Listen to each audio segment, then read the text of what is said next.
الحمد لله الذي هدانا إلى الإسلام وهدانا إلى الصراط المستقيم وهدانا إلى ملة النبي العربي محمد صلى الله عليه وسلم وهدانا بالاستبصار به من الوقوع في عماية الضلالة وجعلنا من المسلمين ونصب لنا من شريعة محمد صلى الله عليه وسلم أعلى علم وأوضح دلالة والذي نزل القرآن وجعل القرآن شفاء لما في الصدور وهدى ورحمة للمتقين والصلاة والسلام على خاتم الأنبياء وأشرف المرسلين صلاة وسلاما دائمين إلى يوم البعث والنشور ومن تبعهم بإحسان إلى يوم الدين. أما بعد فأعوذ بالله من الشيطان الرجيم. بسم الله الرحمن الرحيم. الذين إذا أصابتهم مصيبة قالوا إنا لله وإنا إليه راجعون. وقال رسول الله صلى الله عليه وسلم ما من مصيبة تصيب أحدا فيقول إنا لله وإنا إليه راجعون اللهم أجرني في مصيبتي واخلف لي خيرا منها إلا أجره الله في مصيبته واخلف له خيرا منها أو كما قال النبي عليه الصلاة والسلام. سبحانك لا علم لنا إلا ما علمتنا إنك أنت العليم الحكيم.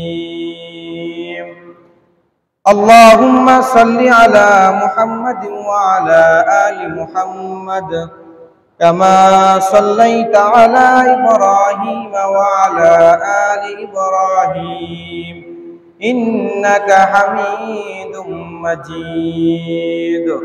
اللهم بارك على محمد وعلى آل محمد كما باركت على إبراهيم وعلى آل إبراهيم إنك حميد مجيد.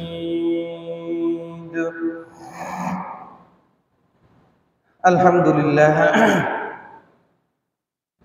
মহান আল্লাহ পাক রব্বুল আলামিনের দরবারে শুকরিয়া। আল্লাহ পাক রব্বুল আলামিন আমাদের সবাইকে দুনিয়াবি সমস্ত কাজকর্ম থেকে ফারেক করে আল্লাহ তাআলার হুকুম জুমার নামাজ আদায় করার উদ্দেশ্যে মসজিদে আসার জন্য বসার জন্য কিছু কথাবার্তা বলার এবং শোনার জন্য তৌফিক দান করেছেন। এই জন্য আমরা সকলেই দিল থেকে শুকরিয়া জ্ঞাপন করি আলহামদুলিল্লাহ।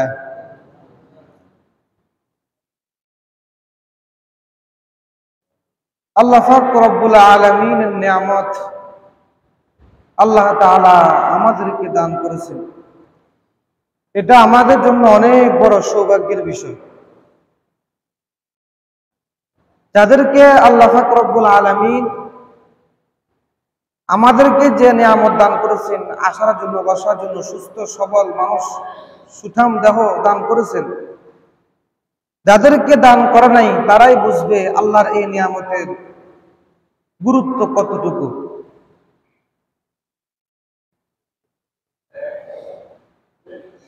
কারণ বর্তমান সময়ে চতুর্দিকে শুধু বিপদ আপদ, বলা মুসিবত, মৃত্যুর খবর শোনা যায়।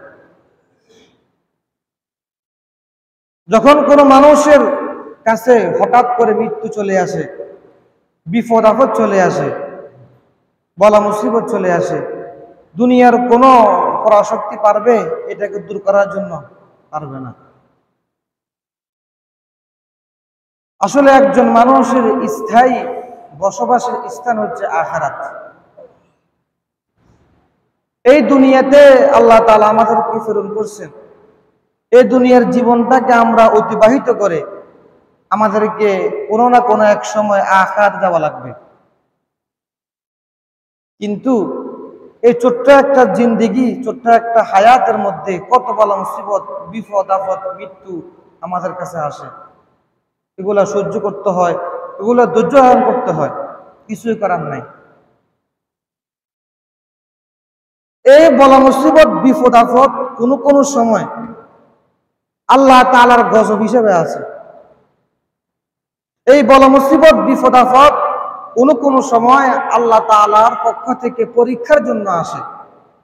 এই বলা মুসিবত, বিপদ আপদ কোনো কোনো সময় বনি আদমকে সম্মান, মর্যাদা, মান মর্যাদা বৃদ্ধি করার জন্য আসে। শুধুমাত্র গুনাহ করলে আল্লাহ বিপদ দেয় বিষয়টা এমন না। শুধুমাত্র মুমিনদেরকে আল্লাহ বিপদ আপদ দেয় বিষয়টা এমনও না। বরং আল্লাহ তাআলার পরীক্ষার জন্য কোনো কোনো সময় বিপদ দেয়, কোনো কোনো সময় গজবের জন্য বিপদ দেয়। তাই আজকে আমরা একজন মুসলমানের জীবনে কখনো কখনো হঠাৎ যখন মৃত্যু চলে আসে, বিপদ আপদ চলে আসে, এই প্রসঙ্গে তিনটা ভাগে আলোচনা করব ইনশাআল্লাহ। ওমা তৌফিকি ইল্লা বিল্লাহ। এক নম্বর বিষয় হচ্ছে মন্দ কৃতকর্মের কারণে আল্লাহ তাআলার পক্ষ থেকে গজব আসে। এক নম্বর কি? মন্দ কৃতকর্মের কারণে আল্লাহর পক্ষ থেকে কি আসে? গজব আসে। দুই নম্বর, ভালো কৃতকর্মের কারণেও আল্লাহর পক্ষ থেকে বিপদ আসে, তবে এটা পরীক্ষার জন্য আসে, মুমিনকে শাস্তি দেওয়ার জন্য আসে না। একজন মুমিনকে যখন আল্লাহ তাআলা বিপদ দেয় তখন তার ভিতরে আল্লাহর মহব্বত, আল্লাহর ভয় আরো বেশি বেড়ে যায়। তিন নম্বর, সম্মান মর্যাদা বুলন্দ করার জন্য আল্লাহ তাআলা বিপদ আপদ দান করে। এই তিনটা শিরোনাম, তিনটা বিষয় আলোচনা করব। এক নম্বর বিষয়, মন্দ কৃতকর্মের কারণে যে সমস্ত বিপদ আপদ আমাদের কাছে আসে। আল্লাহ পাক রব্বুল আলামিন পবিত্র কোরআনের ২৭তম পারা, ২১তম পারা সূরাতুল রুমের ৪১ নম্বর আয়াতের মধ্যে আল্লাহ তাআলা বলেন, যহরাল ফাসাদু ফিল বাররি ওয়াল বাহরি বিমা কাসাবাত আইদিন নাসি লিয়ুযীকাহুম বা'দাল্লাযী আমিলু লাআল্লাহুম ইয়ারজিউন। আল্লাহ পাক রব্বুল আলামিন বলেন, যহরাল ফাসাদু ফিল বাররি ওয়াল বাহরি, জলে এবং স্থলের মধ্যে যে সমস্ত বিপদ আপদ প্রকাশিত হয়, বিমা কাসাবাত আইদিন নাসি লিয়ুযীকাহুম বা'দাল্লাযী আমিলু লাআল্লাহুম ইয়ারজিউন। এই সমস্ত বিপদ আপদ আমাদের মতো বনি আদম মানুষের গুনাহের কারণে আল্লাহ তাআলা দান করে। জলে এবং স্থলের মধ্যে বন্যা বলেন, মহামারী বলেন, করোনা বলেন, যে সমস্ত ভাইরাস বলেন, রোগ ব্যাধি বলেন, সবগুলাই কিন্তু আমাদের মতো মানুষের কৃতকর্মের ফল, ঠিক কিনা? ঠিক। সবগুলা আমাদের মতো গুনাহগার বান্দাদের ফল। লিইউযীকাহুম বা'দাল্লাযী আমিলু লাআল্লাহুম ইয়ারজিউন। আল্লাহ পাক রব্বুল আলামিন দুনিয়াতে বনি আদমকে এই শাস্তি দেন এই জন্য যাতে করে দুনিয়াতে কিছু শাস্তি আস্বাদন করে, পরবর্তীকালে যাতে করে সতর্ক হয়ে যায়। সুবহানাল্লাহ। এত গুনাহ করার পরেও আল্লাহ তাআলা দুনিয়াতে আমাদেরকে মেসেজ দেয়, হে বান্দা সাবধান হয়ে যাও, সাবধান হয়ে যাও। তোমাদেরকে করোনা দিছি, করোনা ভাইরাস দিছি, করোনা দিছি, যত রকমের মহামারী দিয়েছি। অতীতে বহুত মহামারী আসছে না? দুনিয়াতে মহামারীর কোনো অভাব আছে? বহুত মহামারী আসছে, ঘূর্ণিঝড় আসে, ভূমিকম্প হয়, বন্যা হয়, অ্যাক্সিডেন্ট হয়, আগুন লাগে। এগুলা কেন হয়? এগুলা কেন হয়? এই আমাদের গুনাহের কারণে হয়, অন্য কোনো উদ্দেশ্য না। এর পরেও আল্লাহ তাআলা আমাদেরকে কিন্তু হঠাৎ ধরেন না। আল্লাহ তাআলা বলতেছেন লিইউযীকাহুম বা'দাল্লাযী আমিলু লাআল্লাহুম ইয়ারজিউন, যাতে করে ওই বান্দারকে কিছু শাস্তি সে ভোগ করে, যার কারণে সে বুঝতে পারে না আল্লাহ তাআলার আযাব সত্য। লাআল্লাহুম ইয়ারজিউন, আল্লাহ তাআলার আশা হতে পারে সে ফিরে আসতে পারে, হতে পারে সে আমার কাছে আসতে পারে, হতে পারে সে আমার দিনের দিকে আসতে পারে, হতে পারে সে মসজিদে আসতে পারে, হতে পারে সে নামাজ পড়তে পারে, রোজা রাখতে পারে, আমার দিনগুলাকে বিধানগুলাকে মানতে পারে। এই আশায় আল্লাহ তাআলাকে অবকাশ দান করে। শুধু আমার কথা না, যহরাল ফাসাদু ফিল বারি সূরাতুর রুমের 41 নম্বর আয়াতের ব্যাখ্যা শাইখুল ইসলাম তাকি উসমানী হাফিজাহুল্লাহ উনি মারিফুল কোরআনের সূত্রে বর্ণনা করছেন। শফি সাহেব রহমতুল্লাহ আলাইহির যে গ্রন্থ মারিফুল কোরআনের মধ্যে কথা আছে, তাওজিহুল কোরআনের মধ্যে কথা আছে। তিনি বলেন, দুনিয়ার মধ্যে যে সমস্ত বিপদ আপদ আসে, যেমন ঘূর্ণিঝড় আসে, ভূমিকম্প আসে, বন্যা আসে, আগুন লাগে, অ্যাক্সিডেন্ট হয়, হঠাৎ মৃত্যু চলে আসে, এরকম এগুলা একমাত্র দুনিয়ার মানুষের হাতে কর্মের ফল, অন্য কিছু না। এগুলা কালফর, হাতের কর্মের ফল। এবং এগুলোর দ্বারা আল্লাহ তাআলা চান যাতে করে ওই বান্দার ভিতরে কিছু অনুভূতি জাগ্রত হয়। যেমন চিন্তা করবেন, যখন আপনি কোনো একটা বিপদে পড়বেন, সামনের বার এই বিপদে পড়ার জন্য আপনি একটু সতর্ক হয়ে যাবেন। কথা কি রাইট না বেরাইট? যখন একটা বিপদে পড়ে যাবেন আপনি, ভবিষ্যতের জন্য এই বিপদ আপনার মনে থাকবে, না আমি এই বিপদে একবার পড়ছি, আমি আর এখানে যাবার কোনো পরিকল্পনা করবো না। ঠিক আল্লাহ তাআলা চান একজন বান্দাকে আল্লাহ তাআলা একটু পরীক্ষা করেন, একটু বিপদে ফেলেন, ফলাফল চেষ্টা করেন যে ভবিষ্যতে যেন সেই এই বিপদে আর না আসে। তাহলে মূল এই আয়াতের মূল ব্যাখ্যা হচ্ছে, জমিনে হোক, আসমানে হোক, জলে স্থলে, সর্ব অবস্থায় যে সমস্ত বিপদ আপদ আসে, এগুলা কার হাতের কামাই? বলেন না, আমাদের হাতের কামাই, এগুলা অন্য কোনো উদ্দেশ্য না। 2 নম্বর উদাহরণ, আল্লাহ পাক রব্বুল আলামিন পবিত্র কোরআনের সূরাতুশ শূরার 30 নম্বর আয়াতের মধ্যে ঘোষণা করেন, ওয়ামা আসাবাকুম মিন মুসিবাতিন ফাবিমা কাসাবাত আইদিকুম ওয়া ইয়াফু আন কাসীর।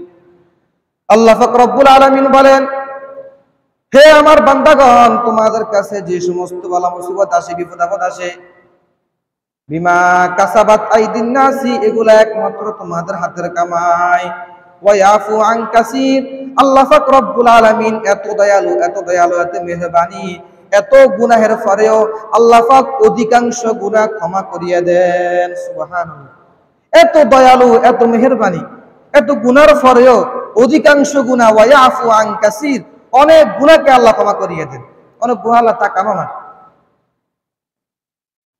যেমন সকাল থেকে আমরা এখন পর্যন্ত কত গুনাহ করছি, কিন্তু মসজিদে আসার কারণে হয়তো পারে আল্লাহ তাআলা আমাদের আজকের দিনের পুরো গুনাহ মাফ করে দিবেন। সুবহানাল্লাহ, এটা আল্লাহর ইচ্ছা। ওয়া ইয়াফু আন কাসীর, একটা গুনাহ করে আল্লাহ তাআলা অনেক গুনাহকে, একটা গুনাহ করতে করতে করতে অনেক পর্যায়ে চলে যান, কিন্তু আল্লাহ তাআলা এক পর্যায়ে আপনার একটা আমলের কারণে আল্লাহ তাআলা আপনার অনেক গুনাহ মাফ করে দেন। সুবহানাল্লাহ। এই জন্য আমরা সকলে পরিবর্তন হওয়ার চেষ্টা করি।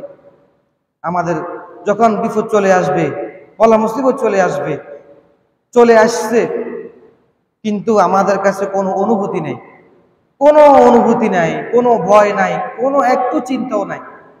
আমার মনে হয় যারা মসজিদে আসে না তাদের কাছে নামাজের কোনো তাওয়াক্কা থাকে না।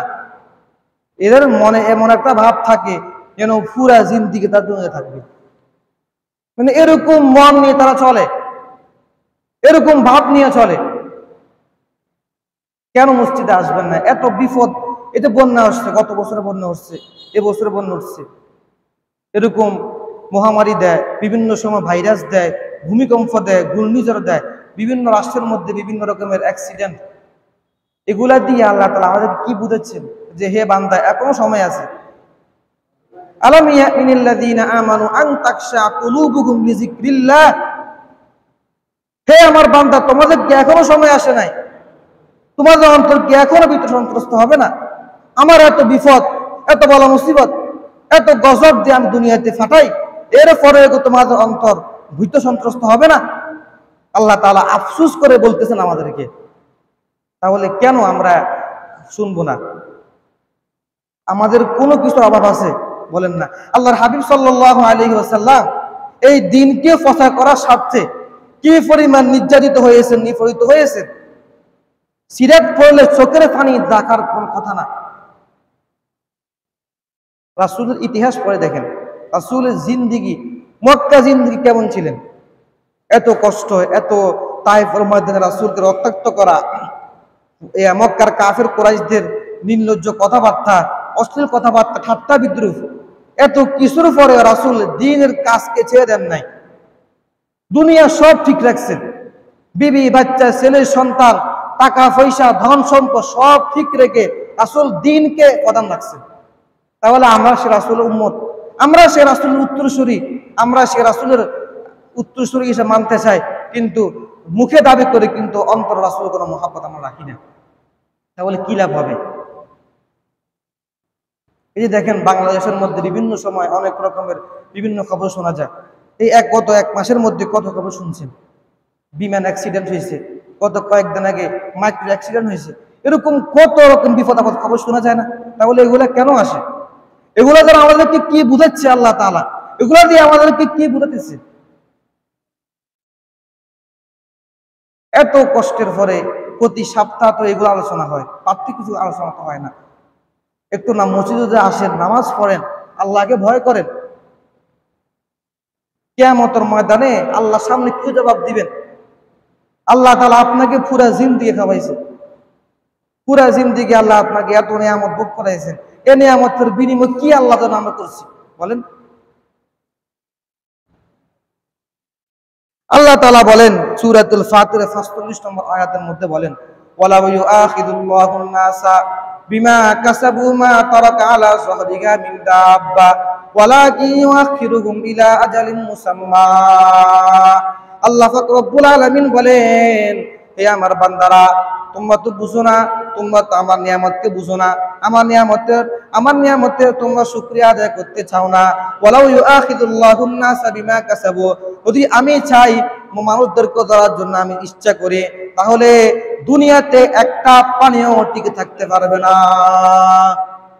যদি আল্লাহ চান যে আমি দুনিয়াতে মানুষদেরকে প্রত্যেকটা গুনাহের কারণে ধরি, তাহলে দুনিয়ার একটা মানুষ থাকবে না, সবকে আল্লাহ মারি ফেলবে, সব।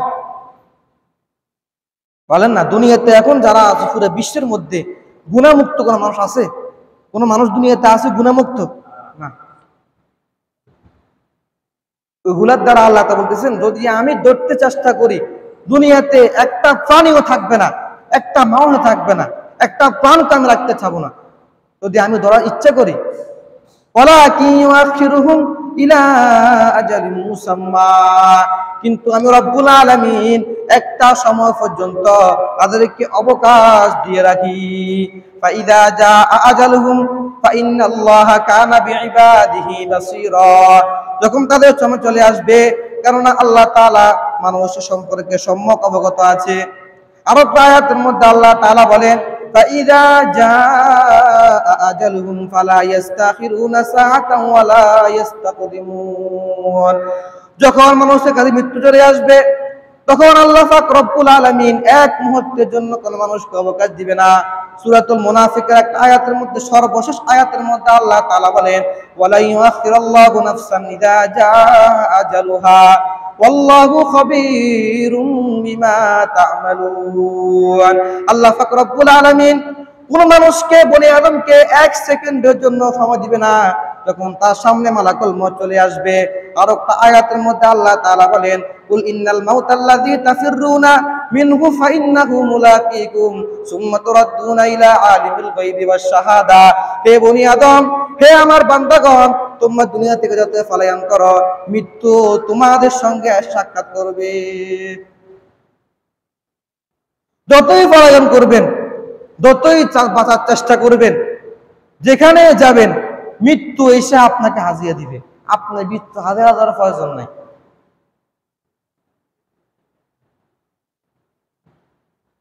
এত কষ্ট মানুষ করে দুনিয়াতে, দুনিয়া জীবনের জন্য জান দিয়ে দেয়, মাল দিয়ে দেয়। বছরকে বছর মানুষ কষ্ট করতে করতে করতে করতে নিজের জীবনকে সাজায়। দেখা যায় 60 বছর পর, 70 বছর পর, এমনকি 20 বছর কোনো নিশ্চয়তা নাই, মানুষ মারা যায়। তাহলে এই ধন সম্পদ কার জন্য আপনি যোগাইছেন বলেন? একটু চিন্তা করেন। এখনো সময় আছে, ফিরে আসার জন্য এখনো কি আছে? সময় আছে। আল্লাহর ওয়াস্তে, আল্লাহর ওয়াস্তে আল্লাহ তাআলার বিপদকে একটু দেখেন, আল্লাহ তাআলার গজবকে একটু তাকান, আল্লাহর গজবের দিকে একটু তাকান। আল্লাহ আপনার গজব দিয়ে দুনিয়াকে ধ্বংস করবেন না, আপনার গজব দিয়ে দুনিয়াকে আপনি হালাক করবেন না, আপনার গজব দিয়ে আপনি দুনিয়াকে শেষ করে দিবেন না। আমাদের একটু তাকান, একটু দোয়া করেন। মসজিদে আসেন, নামাজ পড়েন। মসজিদে আসতে না পারলে হয়তো পানির কারণে আসতে পারেন না, সম্ভব হলে ঘরে নামাজ পড়েন।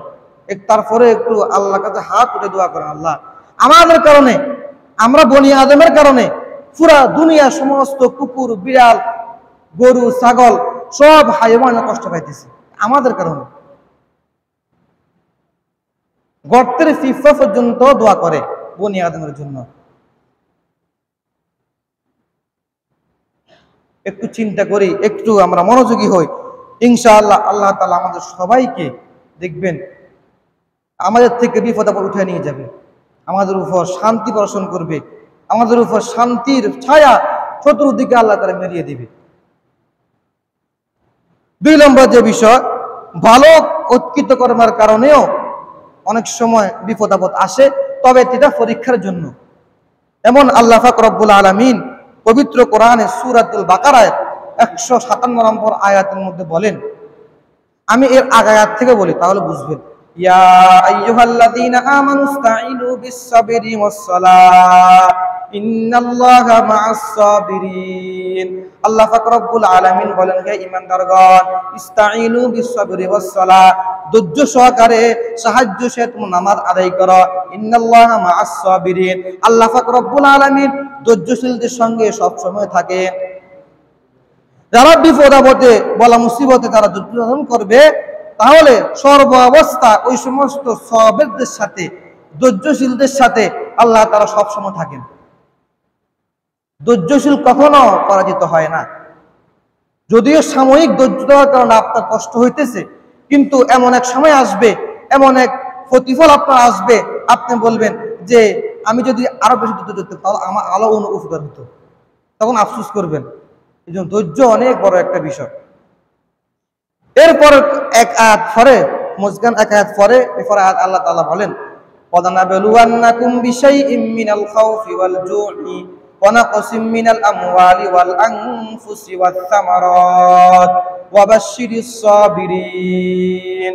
আল্লাহ পাক রব্বুল আলামিন বলেন, হে আমার বান্দাগণ, আমি রব্বুল আলামিন তোমাদেরকে পরীক্ষা করব কিছু ক্ষুধা দিয়া, কিছু ভয় দিয়া, বিপদ আপদ দিয়া, বলা মুসিবত দিয়া, সম্পদ কমাইয়া, মানুষের মৃত্যু দিয়া, এরপরে দুনিয়াবি সমস্ত বিপদ আপদ দিয়ে তোমাদেরকে পরীক্ষা করব। ওয়া বাশশিরিস সাবিরিন, কিন্তু সুসংবাদ তারা যুদ্ধ করবে। ভয় দিয়া, ক্ষুধা দিয়া, মানুষের মৃত্যু দিয়া, ফলাফলাদি কমাইয়া, এরপরে বিভিন্ন রকমের আল্লাহ বলা মুসিবত দিবে। তবে বলা মুসিবত দেওয়ার পরে সুসংবাদ কাদের জন্য? যারা এই বলা মুসিবত আসার পরেও যারা আল্লাহ তাআলা প্রতি ধৈর্য ধারণ করবে, সবের হবে, তাদের জন্য আল্লাহ তাআলা সুসংবাদ দিয়েছেন। আল্লাযীনা ইযা আসাবাতহুম মুসিবা, যখন তারা বিপদে পড়বে তখন তারা বলে ইন্না লিল্লাহি ওয়া ইন্না ইলাইহি রাজিউন। এখন ইন্না লিল্লাহি ওয়া ইন্না ইলাইহি বললে মনে হয় কে মারা গেছে, বিষয়টা কি এমন না? এখন ইন্না লিল্লাহি ওয়া ইন্না ইলাইহি রাজিউন এই দোয়াটা পড়লে মানুষ মনে করে কে মারা গেছে, কিন্তু ওটা ঠিক, ওইটা 100% ঠিক, কোনো সন্দেহ নাই। কিন্তু এই ইন্না লিল্লাহি ওয়া ইন্না ইলাইহি রাজিউন প্রত্যেকটা বিপদের সময় উত্তম। হাদিসের মধ্যে আসছে যখন আপনার জুতার ফাঁর ফিতো ছিঁড়ে যাবে তখন আপনি ইন্না লিল্লাহি পড়বেন। আপনার একটা সুই হারানো গেছে তখন ইন্না লিল্লাহি পড়বেন। অর্থাৎ ছোট হোক বড় হোক, যত বলা মুসিবত হোক, সর্ব অবস্থা কি করতে হবে? ইন্না লিল্লাহি ওয়া ইন্না ইলাইহি রাজিউন। এটা একটা দোয়া, এরকম সুবহানাল্লাহ, আলহামদুলিল্লাহ, এরকম জিকির, এরকম জিকিরের মতো বিপদের সময় দোয়াটা পড়বেন। সবাই এটা দফার সম্ভবত ইন্না লিল্লাহি ওয়া ইন্না ইলাইহি রাজিউন। এরপরে আরেকটা উদাহরণ দিয়ে আমি আলোচনা শেষ করে দিব ইনশাআল্লাহ। পরে উদাহরণ হচ্ছে আল্লাহ পাক রব্বুল আলামিন হযরত আইয়ুব আলাইহিস সালাতু ওয়াস সালাম এবং ইউনুস আলাইহিস সালাতু ওয়াস সালামকে পরীক্ষা করার জন্য বিপদে ফেলেছেন। আমার শিরোনাম চলতে কি নিয়া? বিপদ আপদ আসে ভালো কাজের কারণে, তবে পরীক্ষার জন্য। এমন